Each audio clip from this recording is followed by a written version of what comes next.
Visakha railway జోన్కు త్వరలోనే భూమి పూజ చేస్తారని అనకాపల్లి ఎంపీ సీఎం రమేష్ తెలిపారు. రైల్వే జోన్ కార్యాలయం, ఇతర కార్యకలాపాలకు కావలసిన భూమిని రైల్వే శాఖకు అందించినట్లు చెప్పారు.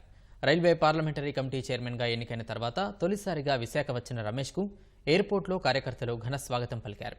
బీజేపీ కార్యాలయంలో నిర్వహించిన గాంధీ జయంతి వేడుకల్లో పాల్గొని ఖాదీ సంతను తిలకించారు.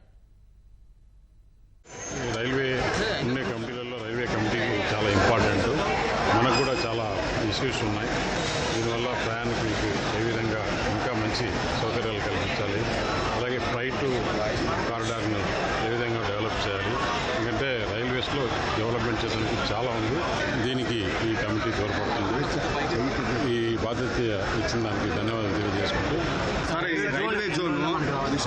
రైల్వే జోన్ ఆల్రెడీ అంతా రెడీగానే ఉంది. ల్యాండ్ ఒకటి సెలెక్ట్ చేసేసుకుంటే తొందరలోనే దానికి ఫౌండేషన్ కూడా లేదా ఇప్పుడు 5 సంవత్సరాల కిందట మనం చూసాము. రైల్వే మినిస్టర్ డైరెక్ట్గా పార్లమెంట్లో చెప్పాడు, స్టేట్ గవర్నమెంట్ ల్యాండ్ అడుగుతుంటే ఇవ్వలేదని. ఇప్పుడు మన ముఖ్యమంత్రి చంద్రబాబు నాయుడు గారు ల్యాండ్ ఇవ్వడం జరిగింది. కాబట్టి తప్పకుండా త్వరలోనే ఫౌండేషన్ డేటు మీకు తెలియజేస్తాం.